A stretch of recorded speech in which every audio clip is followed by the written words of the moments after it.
which is pretty amazing. How many monitors does a man need? I've been using 3 at work since I started there, and it's spoiled me because I can have streaming on one monitor, and then I use the other 2 for work. See, that's why I miss having that 27-inch iMac that I used to have. Like, dude, I used to have so much real estate on that screen, and then had, I still have my laptop off to the side where I keep all my notes and everything, but man, I miss having that giant screen. Yeah, I've got, I'm going to put the notes and everything here on the front one. Then I've got the chat over here, and I've got my laptop over here just to do whatever. Well, we're going to YouTube right now. Can you check and just make sure we're not echoing or anything? Yeah. Let me let everybody know we're here.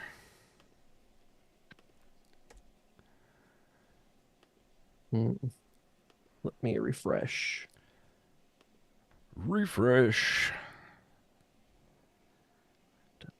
I did finish Resident Evil 4 for my second playthrough the other night. I thought you would have been on your 4th by now. Well, I was trying to get in with playing the new Indiana Jones game, and I'll save it for the show. Okay. All right. I've just got a spinning wheel. Spinning wheel? Well, Nick says we're fine in YouTube. So okay. Good. I mean, I guess we're okay. So we'll see. Yeah. if anybody else is having problems. I hope not. No, I would say if he says we're good, then okay. We're good. All right. Well, I'm good to go if you are. I got all my tabs are open and everything. Yep, I'm all set. All right, here we go in 3, 2, 1.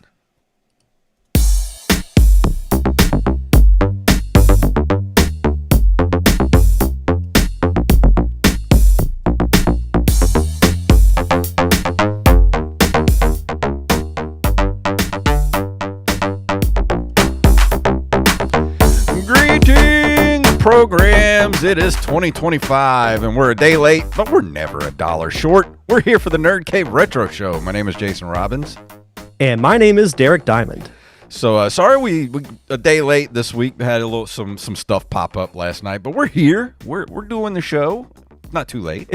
It was a combination of last minute things piled on top of last minute things, but we're here. Yeah, and we're here for our first show of 2025. So, how was your New Year? It was good. I didn't do much. Nobody stayed up with me. I was my girlfriend stayed up to watch it. The ball drop on the East Coast, which was 11 o'clock here, and then she went to bed. And then the cats fell asleep on top of me, so I was basically pinned to the couch for the rest of the night while I rang in the New Year by myself. Yeah, Samantha fell asleep, I think like between 9:30 and 10, and then I stayed up because we were cooking. We cooked a ham for New Year's, so I, left it in the oven all night. So I was essentially broiling it for like 2 hours, and I fell asleep and woke up 5 minutes after the ball dropped. But I recorded it because you would have had a problem. Oh, yeah. But yeah, I recorded the New Year's Eve special, so just rewound it a few minutes and watched it, and then once that was done, went to sleep. But all in all, it was pretty good. I was gonna make some cabbage and black-eyed peas, but I didn't get to make any this year. So hopefully next year, hopefully my year will be filled with money and good luck. Even though I didn't eat cabbage and black-eyed peas.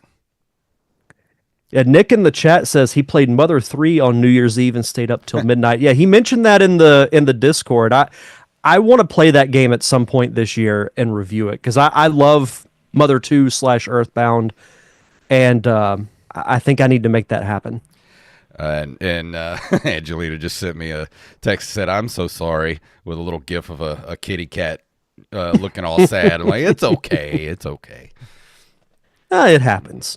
But I finished some stuff. I finished my second playthrough of Resident Evil 4 the other night, and I went and we were talking a little bit before the show, and I said I would save it. I went immediately to start playing again on my Indiana Jones game, which I had started when it dropped, but stopped a couple hours in so I could play Resident Evil 4 some more. And I love Indiana Jones. The game is okay, but it's not capturing me. I don't know what it is. I think it's the first person aspect of it. I don't like it being first person. I want to see Indiana Jones. I want it to be third person like Resident Evil 4 or behind the character like the original the original Xbox game, the Emperor's Tomb. Did you ever play that for the original Xbox? I did not. Oh, such a good game. I wanted that again, and it's just not giving it to me, and I haven't been playing it. I actually started playing the new Aliens game that dropped on Game Pass a couple of weeks ago. It's called Alien Dark Descent, and it's kind of like a real-time strategy with a squad of Marines, and you're trying to do stuff while aliens are tracking you down. And it's pretty fun. I'm liking it so far, but the game has crashed on me a couple of times, which kind of sucks. Joey says you see Indiana Jones plenty of times, just in cutscenes. Hey, he says, stop at Indiana Jones to play RE4. Okay, bye, guys. I can't stay after that. I'm sorry. I'm going to play it, but it's hard to go to that game after playing Resident Evil 4 twice. It's so different, and I don't know. I don't like the first-person aspect of it. It's like quitting Days Gone to go play Indiana Jones. Yeah. Yeah, it's the same. And Nick says, cabbage in the chat room says, cabbage and black eyed peas sounds disgusting. It's not disgusting. It's cabbage and black eyed peas are good. I don't know that I've ever had those two together. We usually do turnip greens with black eyed peas. Now, turnip greens I can't abide. Those things stink so bad. You're kidding, right? Yeah, turnips stink. They stink. I mean, I don't know. I can't do it. And Chuck said he had food poisoning from Christmas Day evening until a day and a half later.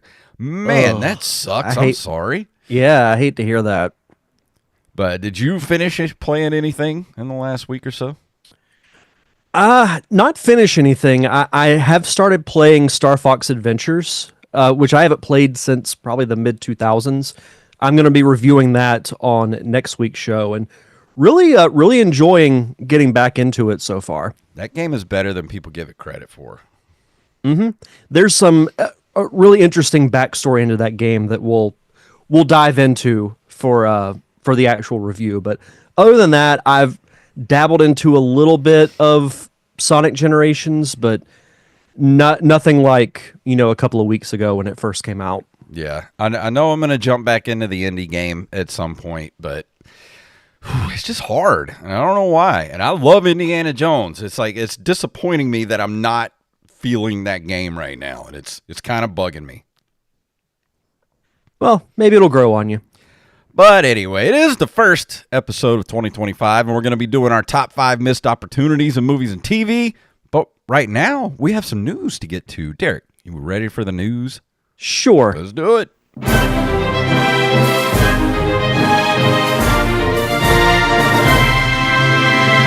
Some of tonight's stories were submitted to us by Armez Jackson. If you have a news story you'd like us to cover, send them to nerdcaveretro@gmail.com. The first story is from digitaltrends.com. Yes, I'll accept all your cookies, Digital Trends.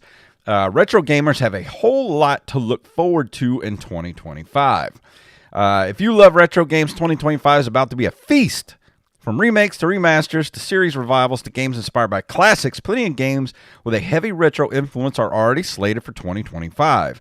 While titles like Ghost of Yotei and Grand Theft Auto 6 will capture most of the mainstream gaming zeitgeist this year, remasters like Capcom Fighting Collection 2, reimaginings like Double Dragon Revive and Fatal Fury City of the Wolves, and indies like Demon School could be well worth your time.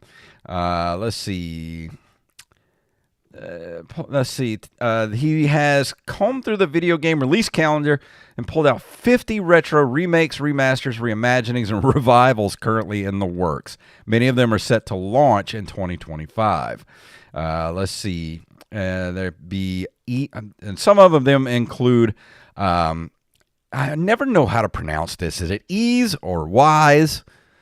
I think it's Ease. Ease Memory, The Oath in Felghana kicks things off January 7th, which is what, tomorrow? Digital Eclipse has spearheaded the recent wave of retro game collections through titles like Tetris Forever. Right now, its only announced upcoming game is Yu-Gi-Oh! Early Days Collection, which bundles several Game Boy, Game Boy Color, and Game Boy Advance games together into a single collection and arrives February 27th. Let's see. The first-person shooter remaster gurus at Night Dive Studios are working on remasters of System Shock 2 Enhanced Edition and Sin Reloaded. And in Square Enix own franchises like Fighting Force, Fear Effect, and Gex back with re-releases of their own. And there's a lot coming. Like, let's see, Tomb Raider, what is that? 4 through 6 remastered coming on February 14th. Star Wars Episode 1 Jedi Power Battles on January 23rd. Bubsy the Perfect Collection is coming. I don't know if I is want there to play such a thing? Of course, the Capcom Fighting Collection 2, Justice Ninja Casey, Croc, Legend of the Gobos, and the first two Suikoden RPGs. I don't know what those are, but they sound very Japanesey. Of course, Dragon Quest 3 HD 2D Remake will give the same treatment to Dragon Quest 1 and 2 HD 2D Remake, Trails in the Sky First Chapter, Metal Gear Solid Delta Snake Eater. Let's see, and Silent Hill 2's 2024 remake came out earlier this year. So there's a lot to sink your teeth into as far as retro games in this coming year, and I'm excited for a lot of this stuff coming out. Yeah, and there's a variety of genres too between RPGs and other types. So chances are there is something that is remastered or remade that will appeal to you, which is always a good thing. You know, that it's, I love the classic RPGs. I like a good platform. Like I like just about all genres. So I'm gonna have to keep up with what all's coming out when, and then see what'll happen. Ooh, what is this? The Transylvania Adventure of Simon Quest. Interesting. I guess that's it's a tribute to Castlevania with a ridiculous title. I want to play that. I want to play Transylvania Adventure of Simon Quest. That sounds awesome. It looks kind of cool. There's a little bit of gameplay on the. If you click the link, it doesn't look too bad. I mean, it looks like Castlevania. I'm for it. Yeah, I already reviewed Bubsy, didn't I? Nick, you did. I don't want to do that again. He said I should review Croc or Bubsy. No, no, thank you. I reviewed Bubsy. I did not like that game at all. And Croc just sounds like its title. Let's see. Next up from NintendoLife.com, Team Ninja gears up for its 30th anniversary. As we enter 2025, Koei Tecmo's Team Ninja, known for its work on series like Ninja Gaiden and Dead or Alive, has acknowledged its 30th anniversary. In 4Gamer.net's roundup on Japanese developers' 2025 ambitions, Team Ninja's Fumiko Yasuda mentioned how the team hoped to release titles fitting for the occasion. Here's exactly what he had to say. In 2025, Team Ninja, well, he says pretty much exactly the same thing. We hope to announce and release titles fitting for the occasion. They announced a new side-scrolling entry, Ninja Gaiden Ragebound, which will be launching on the Switch and multiple other platforms in summer of 2025. Team Ninja is known for other games on Nintendo platforms, like Metroid Other M, which I never played, and previously released the Ninja Gaiden Master Collection in 2021. I know I really want to play that new Ninja Gaiden Ragebound game, because we talked about that a few weeks ago. Anything in the Ninja Gaiden universe that's going to be a side-scroller, I'm down for. Yeah, it's an iconic brand. You haven't heard from it in a long time, so why not Why not reintroduce it to the mainstream? There's a missed opportunity in TV and movies. Ninja Gaiden. Yeah. I'll add that to my honorable mentions real quick. Put that on there.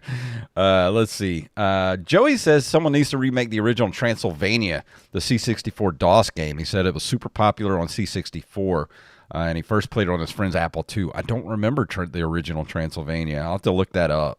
Maybe something that we could review. Maybe so. And here we go from NintendoLife.com. There's a rumor that the new Switch 2 photos show off a very legit-looking Joy-Con, black and blue, not white and gold. Let's see. Fresh images of what looks to be the left Joy-Con controller from the upcoming Switch 2 hardware has been posted online, supposedly originating from China. Hosted over on Reddit by This Sub is Atrocious and subsequently shared all over social media. The Joy-Con sports the new magnetic rail with which to attach the controller to the main body of the Switch 2. In an effort to differentiate the hardware from the current Switch systems, it looks to be mainly black in color, with the rail itself sporting a light blue. And I took a look at these pictures, and honestly, the Joy-Con doesn't look any different than the Switch Joy-Con to me. How are all these names getting the Switch 2 software, and they're releasing little details, but we haven't heard anything from Nintendo? Just show us, Nintendo. Come on. Black and blue from all the headaches Nintendo provides to their own customers. I mean, he's not wrong. Yeah, he's not wrong at all. But yeah, that's as far as a leak goes. It's like I don't care. I just want to see the whole thing. Just show us, Nintendo. If it's coming out, supposedly they're saying, "Oh, it's coming out in like March." We would have heard something by now. Unless they just plan on dropping it showing on us what it is and be like, "It'll be in stores tomorrow." Yeah, or it's in stores now. Just see a bunch of people just rush out of their houses and go to the store. Our last news story comes to us from popsci.com, aka Popular Science. Your inner child wants you to buy this retro game console. If you're dreading the long winter nights, the Ken Hank Super Console X2 Pro is here to save the season and your sanity. With over 70,000 preloaded retro games, this gaming emulator console brings back the joy of childhood classics while offering all the modern conveniences you'd expect today. From Pac-Man and Sonic to Dark Souls and Rocket League, you'll find titles spanning generations and genres. The best part, it all runs smoothly thanks to the powerful S905 X2 chip and the Mali G31 MP2 GPU, delivering stunning 4K UHD visuals for a truly immersive experience. And it's only $99.99, which ain't bad. Yeah, it comes with 2 controllers, a 256 gigabyte game card, a 4 gigabyte TF card, and a remote for just $99. I mean, I'm for it, but how are these like consoles like this coming out with all these games already preloaded on them? That can't be legal. That's kind of why I want to buy one even more. Me too. That's not bad. $99, and no, for 70,000 games, 2 controllers, and a remote. It looks like it's got some nice controllers with it too. It looks like the old PS2 controllers. Yeah, and I mean that's like $30 or $40 more than a current game. Mm-hmm. I mean, I think it'd be worth it. Maybe we should use some Patreon money and just get one and see what it's like. Boost up them Patreon numbers, everybody. We'll buy one for each of us, and we'll see how it is. But that's going to do it for the news this week. And now we're going to go into this month in video game history.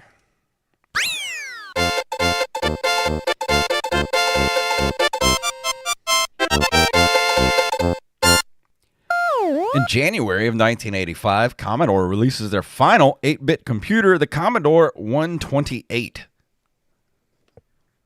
I always think of the Lionel Richie band when I hear a Commodore. Yeah. Because it's easy. I never had a Commodore. I never had a Commodore. I had a Commodore 64. I don't remember the 128 at all.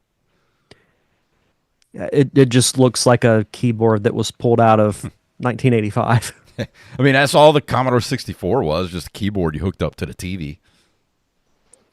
That's so crazy to me how that would work. Mm-hmm. Maybe because it's before my time. I don't know, but yeah, you just hooked it up to your TV with the it wasn't even AV cables. It was the little, what was the thing that you used to have for the Atari? It had the two little prongs, and I can't remember what it's called, but I know what you're talking about. The had a switch on it, TV and video, and you had to switch back and forth. Or you had like channel 3 or channel 4 or channel 1 and 2. Yeah. Yeah. I remember those very well. Let's see. Next up, January 28th of 1988, Konami releases Super Contra.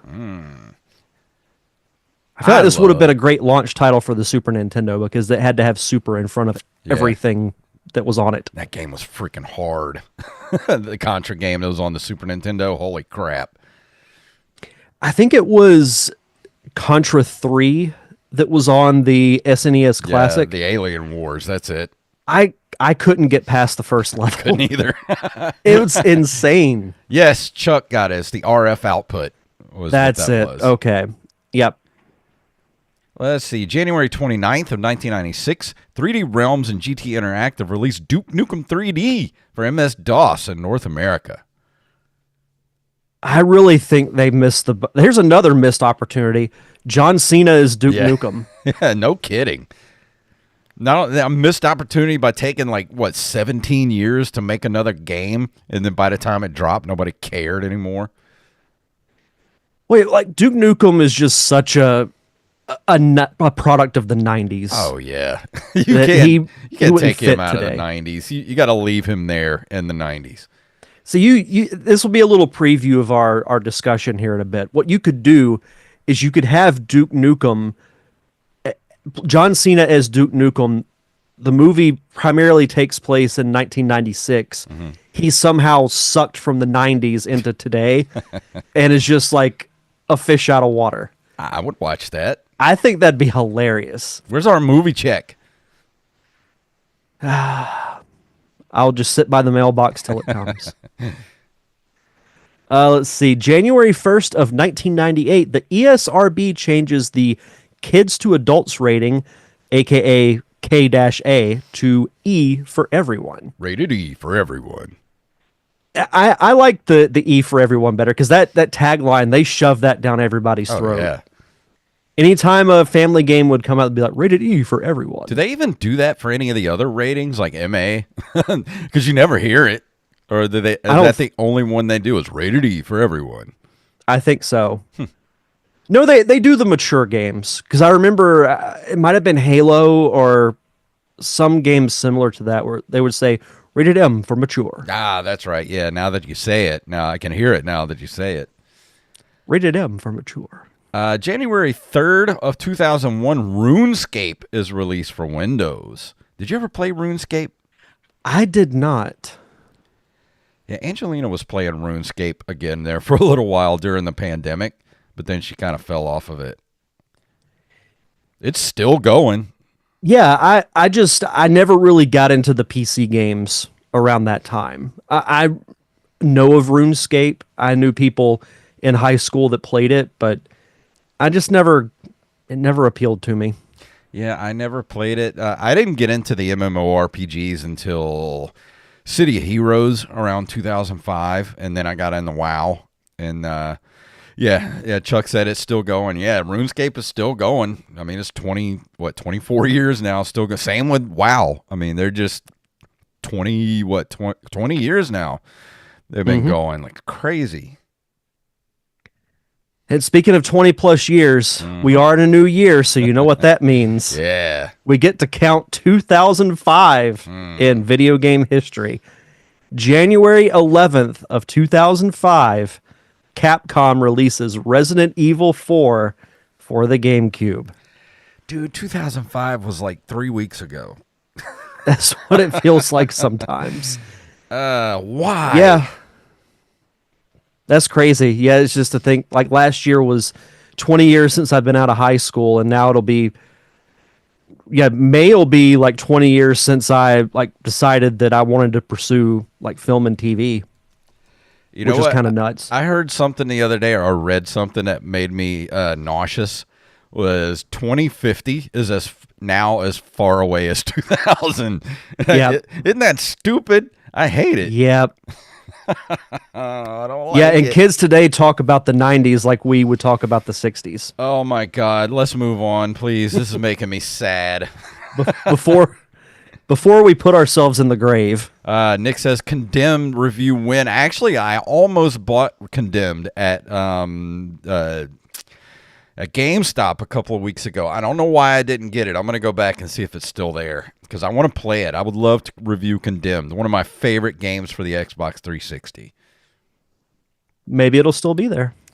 But that brings us to the end of video game history. And before we go into the top 5 list, Derek, you want to do our shout-outs? As always, we like to do our shout-outs to our awesome Patreon members at patreon.com/nerdcaveretro. We want to shout out Romualdo Marquez, Mr. Wally Phelps, Brian Piotrowski, Nick W., Eld the Zombie, Yup Fed, a.k.a. Knife, James, a.k.a. at Jimbo Jr., Raven, Danny House, Justin Nispel, Daniel Salmon, Mr. B. Res Coffee himself, Mike Eveland, Tyler Watson, Axeblade07, Armez Jackson, Carlos Longoria, a.k.a. I am the Rampage,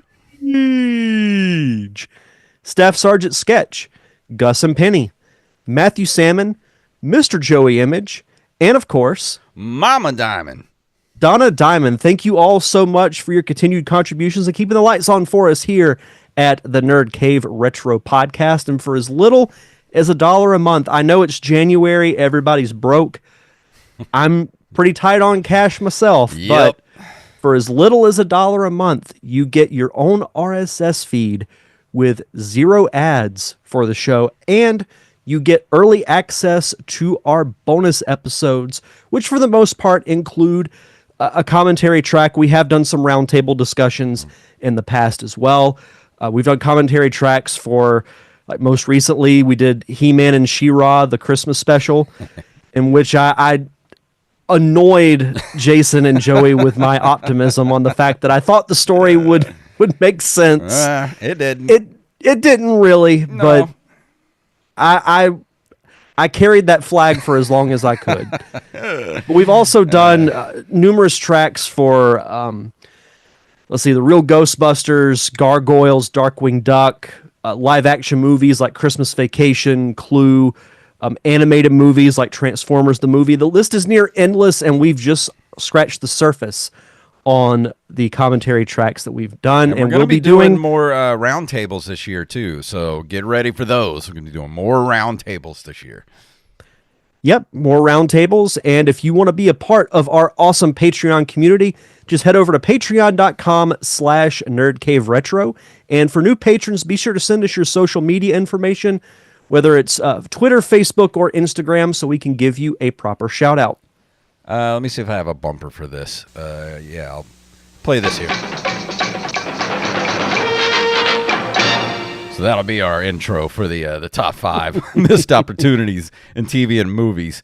But this one, I don't think people knew what to do for this list. We didn't get very many submissions for this top 5 list, but that's okay because me and you got a good bit to go through. Yeah. Nick asked us in the chat room, thoughts on Red Letter Media? Try to remember what Red Letter Media is. Yeah, no, me too. I was hoping you could. Red Letter Media. Let's see. I know the name. I just can't. Let's see. Red Letter Media, film production company. Let's see. Let's see the Wikipedia here. Oh, they do review shows, commentary tracks. Oh. I'll have to look more into this. This seems cool. I like it. Yeah. And Joey said he didn't understand the question, so he didn't submit. That's okay. This was a little broad, but it's something me and Derek kind of tease on every once in a while when we just talk about things that could have been as far as TV and movies. And if you want, we can just kind of, because some of ours are actually exactly the same, me and Derek's. Yeah. The number one for both of us is the first thing that popped in my head as soon as 100%. Yep. So if you want, we could start at if you want, I'll go ahead and do my honorable mentions, and then we can bounce back and forth on our 5 through 1. Yeah. My honorable mentions are No Dread 2. That movie is incredible. Have you ever seen Dread? The one with Carl Urban? Yes. Yeah. That movie's. Why is there not a sequel to that movie? Is beyond me. I'm also a sucker for the Stallone one too, but I'll watch it. Yeah. Even if I watch Rocky, I just see Stallone going, "I am the law."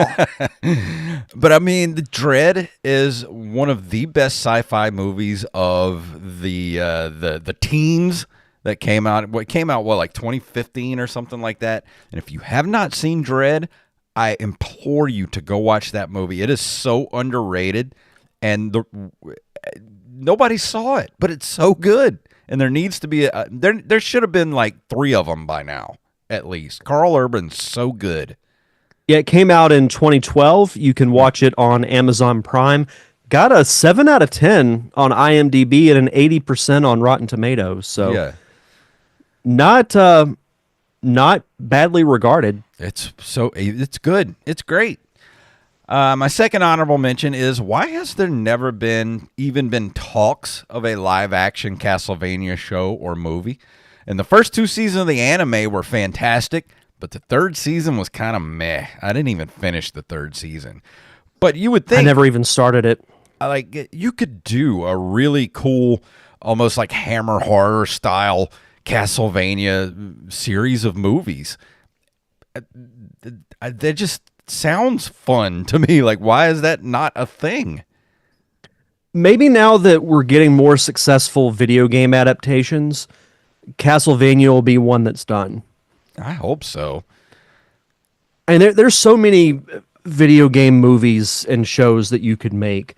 And we said this years ago on the show. All it was going to take was one to break down the barrier. And now that's happened. So I'd like to see a Castlevania movie in live action. That'd be really cool. I know. And Joey pops up. He says, now that I understand the assignment, he says, here's a missed opportunity. Why no Mr. Belvedere movie? Hey, I liked Mr. Belvedere. I can't believe Mr. Belvedere is not streaming anywhere. Maybe there's a complex way of streaming Mr. Belvedere if a certain someone's listening right now. That's just such a fun word to say. Mr. Belvedere. Mr. Belvedere. And my last honorable mention is Contra would have made a badass movie with Schwarzenegger and Stallone in their prime, circa 1988 to 1994. Now, if you're going to get those 2 guys in a movie, why not go for Contra? How awesome would that have been? Yeah, that would have been the Expendables before the Expendables was a thing. Because you could have had cameos from like Seagal or Van Damme or, any of the other action stars from that time.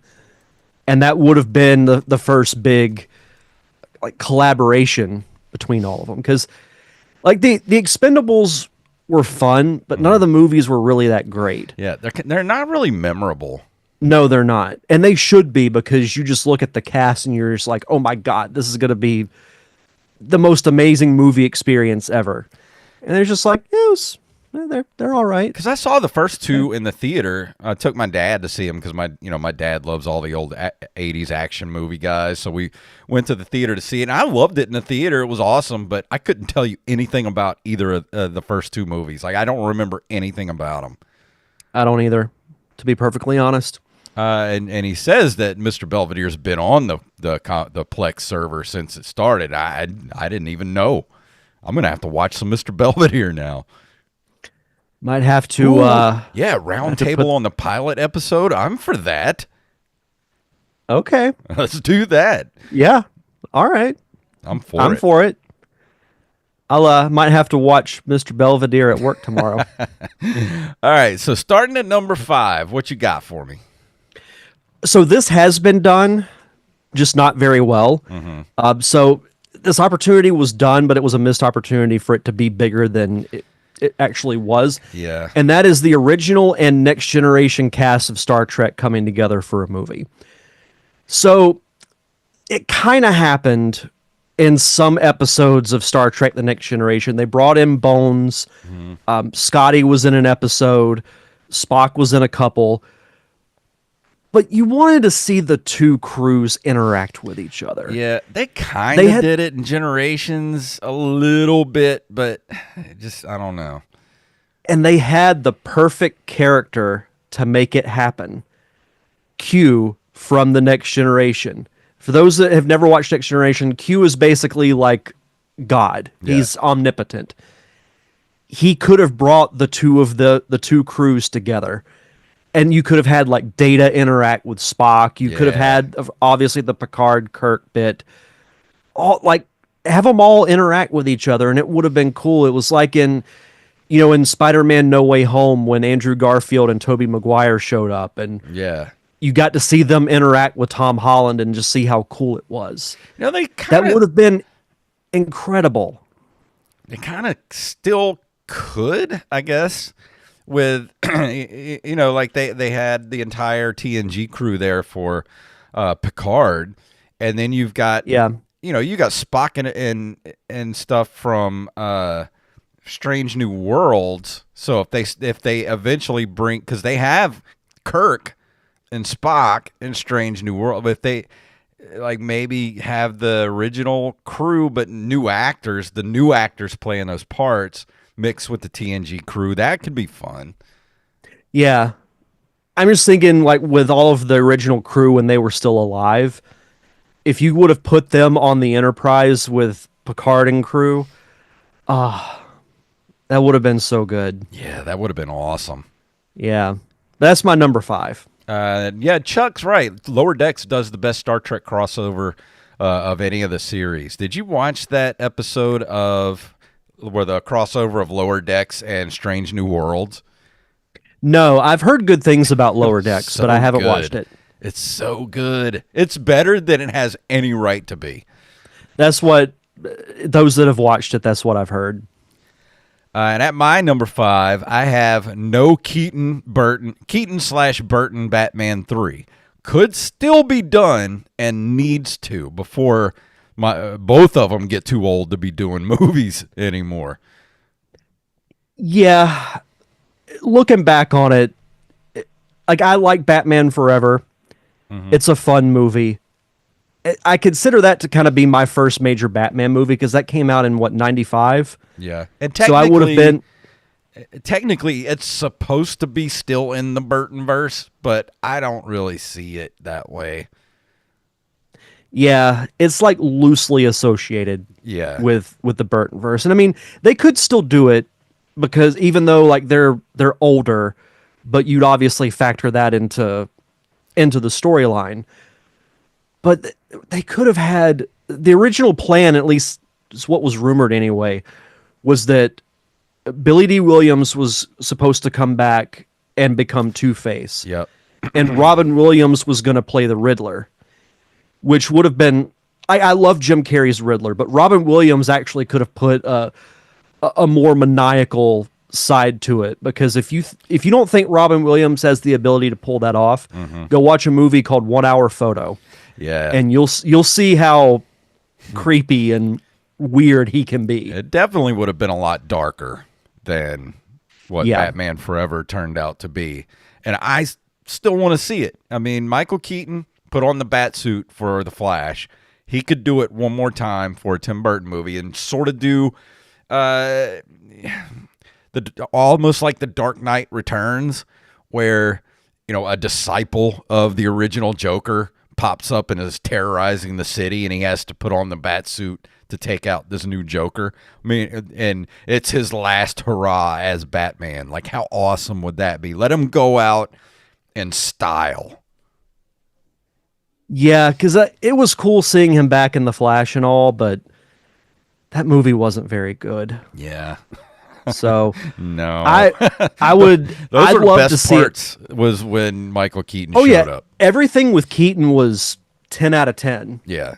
but everything else was just it was not good. Yeah. But that's my number 4. So it's kind of a 2-for-1 thing here. Was that Yeah. a Batman 3 with Michael Keaton and Tim Burton didn't happen. But to your point, it very well still could, because Keaton proved he can still do it. You know, I mean, he still fits in the original Batman suit from '89. You know, and I had pitched it to our buddy Steve Scott years ago when I was doing the Pop Culture Palette podcast with him, the original lineup of me and him when the show first started. I pitched him. I was like, dude, why don't we put together a Batman 3 comic? I'll write it, you draw it, and we take it to DC, because he's already got ends at DC Comics. Like, I told him the whole story of, like, you know, the disciple of the Joker comes back and he's got to suit up as Batman one time. Steve liked it, but he was like, they'll never go for it because it's the Burtonverse. They'll never go for it. But then they eventually came out with Batman 89 comic series. I'm like, damn it, I missed it. Well, and that new book, Batman Resurrection, is out. Mm-hmm. That is like a direct sequel to Batman '89. So the demand for it's still there. It's there. People want to see it. That's like a top 5 dream movie for me, is for that to happen. And since that was your number 4, your number 4 and my number 5 were the same, I'll go ahead and do my number 4. Halo being the crap show that it was. I'm sorry. Yeah. That show was so crappy. And I'm watching the show and I'm trying to like it, and I felt like Jeff Goldblum when he's like, you're going to have dinosaurs on your dinosaur tour. I'm like watching the show, and I'm just like, you're going to have Master Chief in your Master Chief show, aren't you? That show was not good. It wasn't good. It had promise when it first started, because, you know, when they had the Spartans jump down and they started, you know, fighting the Covenant and everything. Yeah. And they were showing the first person kind of perspective, and I'm like, okay, this is cool. And then it went in the direction that it did. Yeah. There were some creative choices were made. Mm-hmm. You could say that. Not ones that I would have made whatsoever. Of all the creative choices made in TV and movies, they were creative choices. Of all the choices that they could have made, they made a selection of them. Yeah, Master Chief obsessing over getting laid would not have been one of my choices. And like, I understand you're going to eventually have to see him with the helmet off. Like, I knew that was coming, and that didn't bother me. But it happened in the first episode, and he barely wore it for the rest of the season. And he never wore it. He didn't even put on his suit for the entire second season. And that's why I would go back to Dredd. He never took the mask off in all of Dredd. The whole movie. He kept the mask on. Never took it off. I hope that one day, if I ever... Yeah, I was going to acknowledge Joey's chat in a second. Well, you said there was no 1 hour photo sequel called 2 hour photo. See what I did there? Smiley face. I get it. I get it. I pick up what you're putting down. We get it. All right. But yeah, it's just... They didn't cast it right, in my opinion. And the fact that, you know, I can't remember the guy's name who played Master Chief, but when he acknowledged the fact that, you know, some of the fan base were upset that he took his helmet off so early, and he was like, oh, you'll get over it. And the thing is, that's not how you appeal to your fan base, buddy. Master Chief is supposed to be this big charismatic hero that everybody follows, and you cast the most non-charismatic guy on planet Earth and don't even put the helmet on him. Like, I just don't get it. Like, I don't.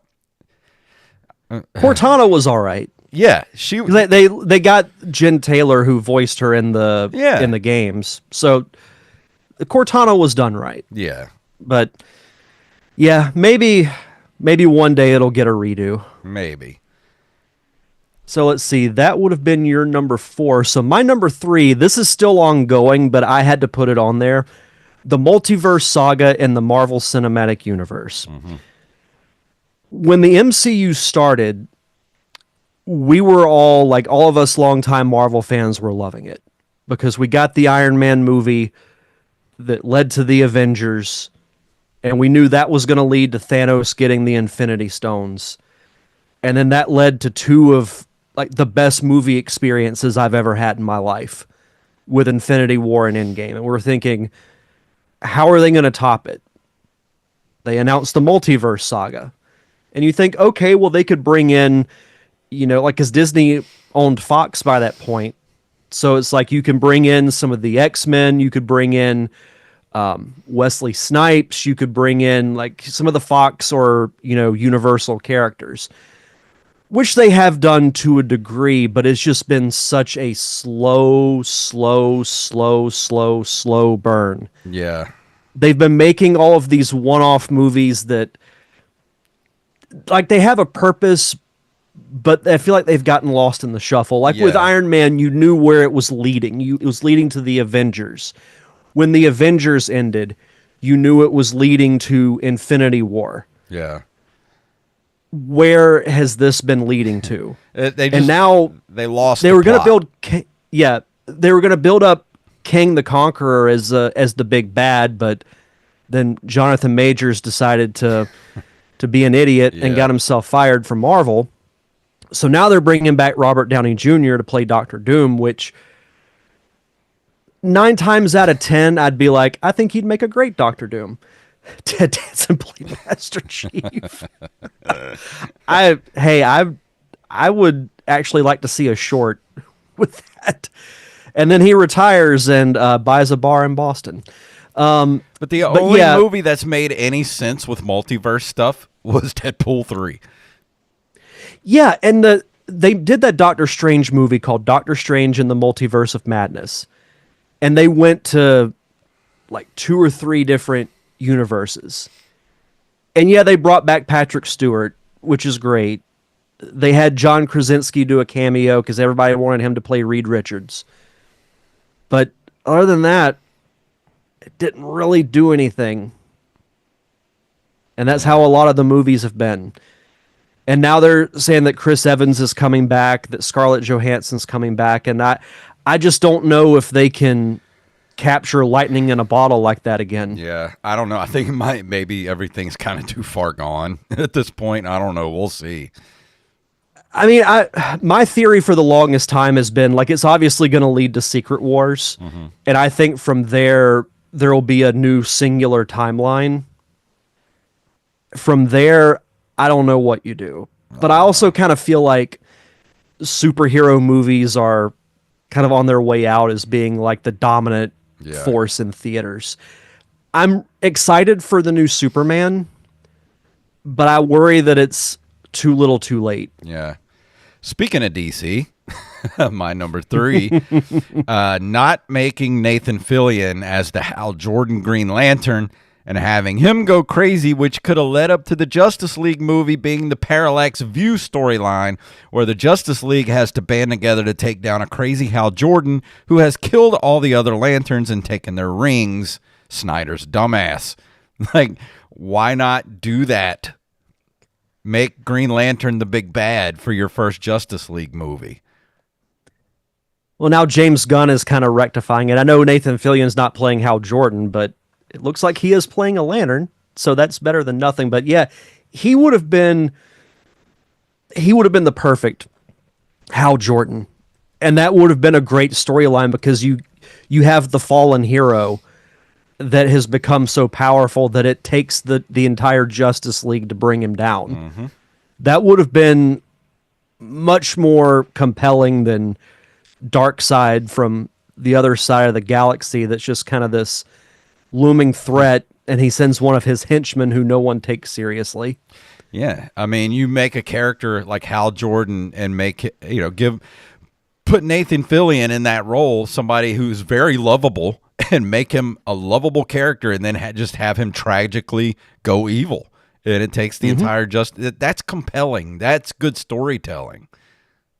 Yeah, and you can show some flashbacks of Hal Jordan in the Justice League and show like how good things were before it all fell apart. Yep. Like that would have been a great movie. I still want to see it. Yeah, no, I'd love to. Speaking of Nathan Fillion, I want to throw this out there. They did that short film with him as Nathan Drake. Yeah. I didn't hate the Tom Holland Uncharted movie, but if they had gotten Nathan Fillion as Nathan Drake and Sam Elliott as Sully, that make a series, and that will be like a day one watch for me. You have my money at that point. Oh, that would have been good. So I'm glad that we're doing this show on Tuesday because I would love to get Joey's thoughts on this too for my number 2. I throw this in there because wrestling is technically a TV show. Growing up in the 90s, I became a wrestling fan during the Attitude Era when, WWF had The Rock, Steve Austin, DX, Undertaker when he was closer to his prime.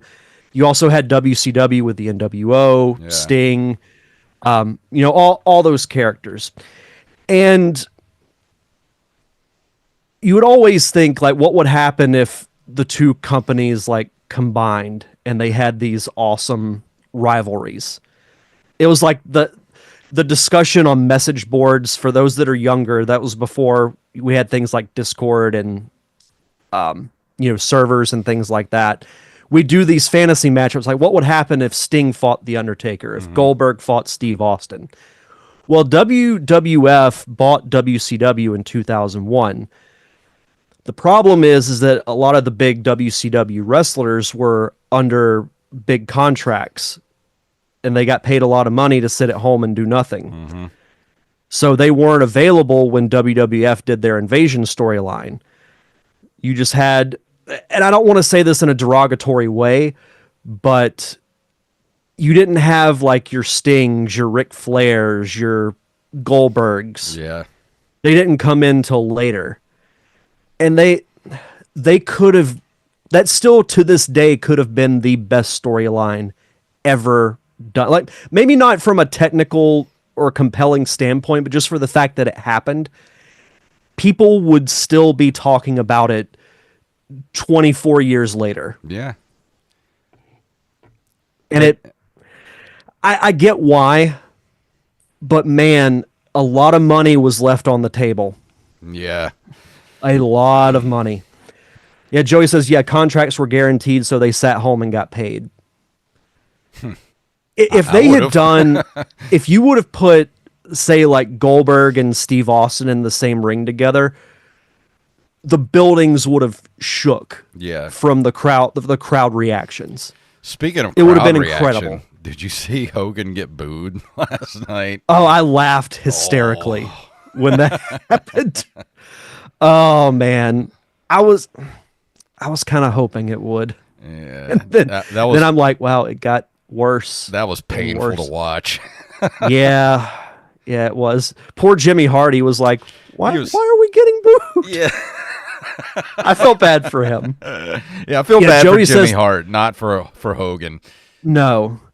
Yeah, Joey says the only problem I'd see is WWE would win regardless because Vince McMahon ran the company, but man, did they miss a lot of opportunity there.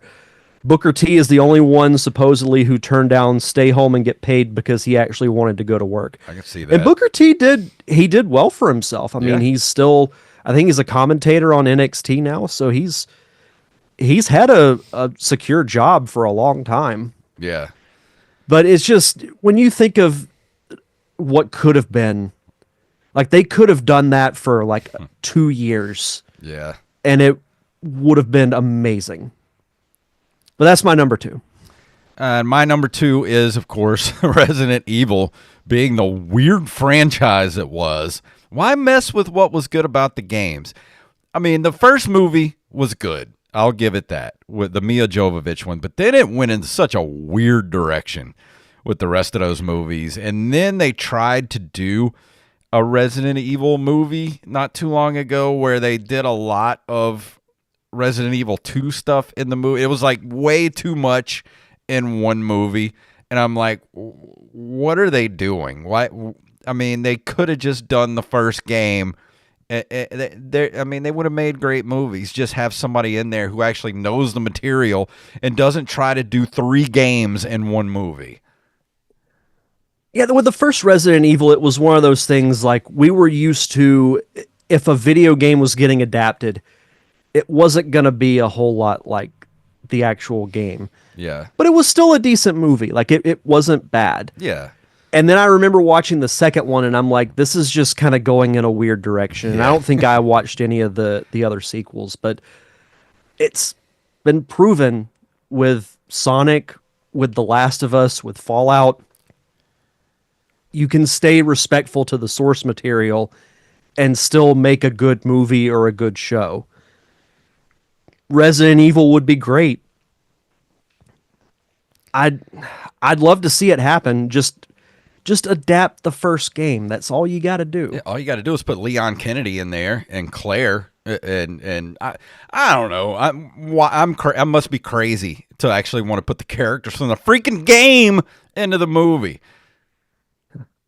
That's just crazy talk. And I think, was it Resident Evil 3 Nemesis or whatever? The third one that came. I don't even remember the names of them at this point. It was the third one when Nemesis showed up, and me and Wally almost got kicked out of the theater because we were booing and throwing popcorn at the screen. Oh, that's great. Well, shall we announce our number one? Let's do it. Number one, and they're both exactly the same. So, yeah. Not making the Star Wars Thrawn trilogy in the 90s. Mm-hmm. We've said it numerous times on the show. Anytime we bring up Shadows of the Empire, this comes up in conversation. When we decided this list, like, I knew instantly this was my number one. And the thing is, like, you wouldn't have had to stray too far from what you did with the prequels anyway. Mm-hmm. Because Phantom Menace came out in 99. So I believe they filmed it in 96 or 97. So you could have filmed the Thrawn trilogy in the early 90s and been wrapped up by 98, 99. Mm-hmm. And then you still could have done the prequels exactly the way that you did them, just a little bit later. Like, I know Jake Lloyd would have been a little older, but heck, you could have made Anakin a 10-year-old or a 12-year-old. And I don't think it would have made a monumental difference. Honestly, I don't think Phantom Menace makes that much of a difference. I mean, they should have started with Attack of the Clones with Anakin already being older. And I don't disagree with that. And they haven't really done, except for The Last Jedi, they haven't done flashbacks in Star Wars. So, yeah, I get where they were going from with him being a kid and whatnot. If you're just completely starting from scratch, I absolutely agree.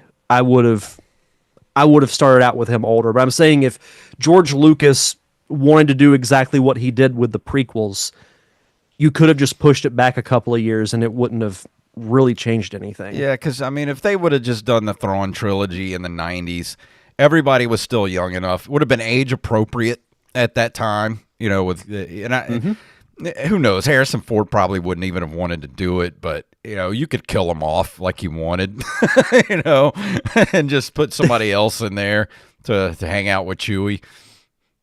Did you see him on the Golden Globes the other night? No, I didn't see it. He's such an angry, crotchety old man. I don't know why. He's rich. Why I know. Is he so crotchety? So Nikki Glaser did the opening monologue, which was actually really good.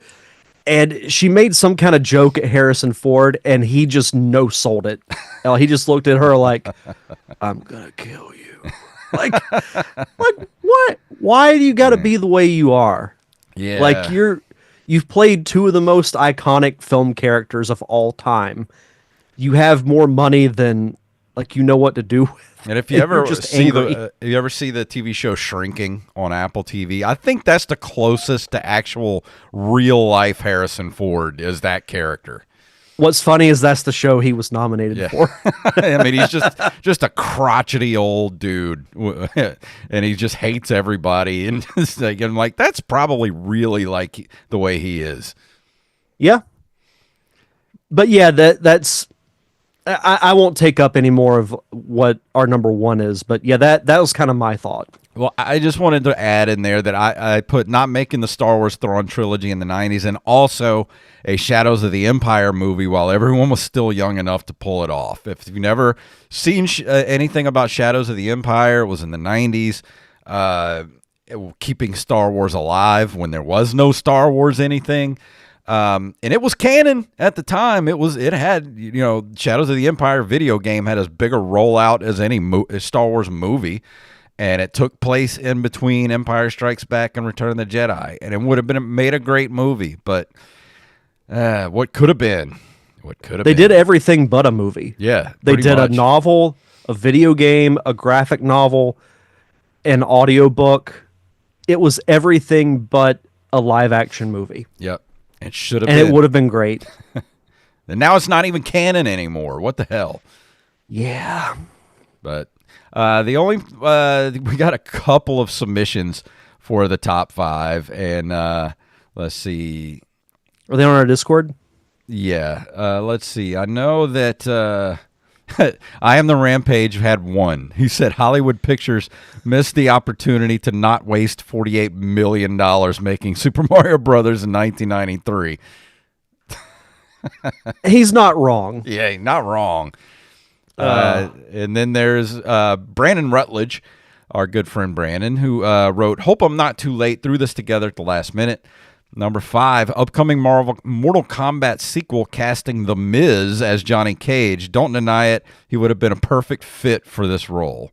100%. Huge missed opportunity. Yeah. The tease at the end of Mortal Kombat even looks like The Miz. Yeah.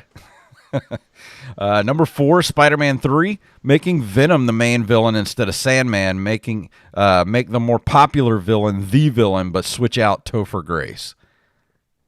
Brandon, you didn't like Eric Foreman as Eddie Brock? God. I went back and watched that movie. The first half of it is not bad, but once Peter Parker gets that black suit, it comes off the rails quick. It's almost like Sam Raimi just said, screw it, I'm out. Just do whatever you want. Yeah, he was done by that point. Number 3, Jeopardy, choosing LeVar Burton as the new host. He's right there, ready to go. Why? Yeah, why not? That would actually be really good. I would watch Jeopardy again if he was the host. Number 2, need to find a way to get rid of Ken Jennings. Yeah. Number 2, I Am Legend, using the original, more thought-provoking ending from the book instead of the big Hollywood explosive sacrifice ending would have made everything more emotional.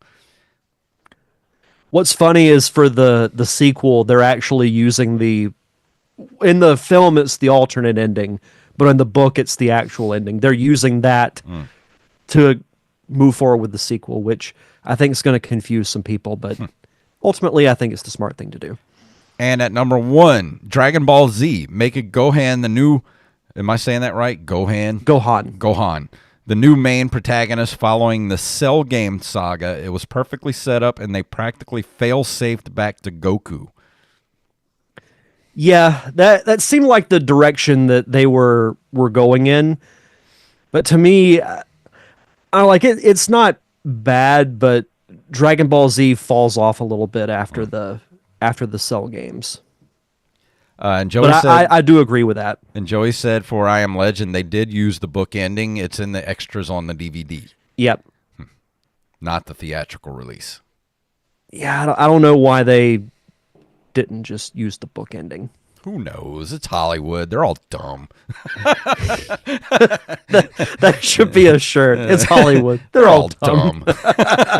And on that note, we're at the end of this episode, the first official episode of 2025. Derek, anything you want to throw out there before we leave tonight? Yeah, tickets are still on sale for the premiere of Plain Jane, which is a short film that my wife Samantha wrote and directed this past summer. It'll be February 1st at the University of West Florida here in Pensacola. So you can head over to facebook.com/Plain Jane Movie. There's a link there where you can buy tickets and learn more information about the movie. And go check out the Open Micers podcast. Tomorrow night, we're going to be revealing our guest of the year for 2025. And I've already shipped him the t-shirt that says I won the Open Micers guest of the year, and all I got was this lousy t-shirt and a rotisserie chicken. So he's got a rotisserie chicken headed his way, and he's going to be on the show tomorrow night. So it'll be out for the public this Friday. So go check it out, openmicers.com, at Open Micers Podcast, Instagram, and Threads. So, Derek, that was a good kickoff to 2025. What do you think? That was actually a lot of fun. I liked it. It's probably good we didn't get a whole lot of submissions because we got some meat on that bone. Yeah, we rambled a lot on these topics, but that's good though. But that's going to do it for this episode. Anything else before we leave tonight? I think that's it. Let's walk out the door. If you want to email us at nerdcaveretro@gmail.com. Nerdcaveretro.com is our link tree, and that includes our socials, our Patreon, and our merch shop, which you can go to ncrmerch.com. We got all kind of designs up there. We got t-shirts, hats, magnets, bags, mugs, whatever your nerdy heart desires. And follow us on social media at nerdcaveretro, at jfunktastic, and at Derek_Diamond. And if you can't be a patron, you can't give us any money for merch, I understand it. Christmas is over with, the bills are coming due, and you're like, man, I ain't got no money. Go leave us a review. That helps us a lot. And leave us a 5-star rating on all podcasting platforms. And Derek, please tell them what it's all about. May the way of the hero lead to the Triforce. Yeah.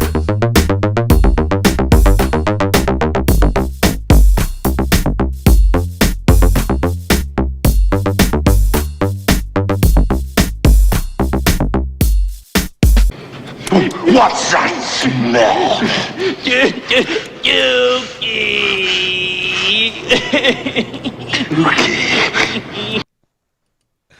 And that's an episode. What? Joey says missed opportunity. Greg and Marsha Brady should have had damaged children together. My God. What? Wow. That Okay, was. Yeah, that one came out of left field. That was a fun episode, though. That was I really enjoyed it. That was fun, even though I know it was kind of a weird topic for everybody, and we get it. But you know, we had a lot to talk because we're always talking about that stuff, missed opportunities, and I was like, I had a lot to say, especially about the no Batman 3 thing. Yeah, same. But that's going to do it, everybody. Thank you for hanging out with us. Be back here tomorrow night for Open Micers, and you'll see the guest of the year. Oh, wait, I'm not live anymore. What am I talking about? Don't be here. I won't be here tomorrow night, but go listen to it on Friday when it hits the airwaves. And we love you guys, and we'll see all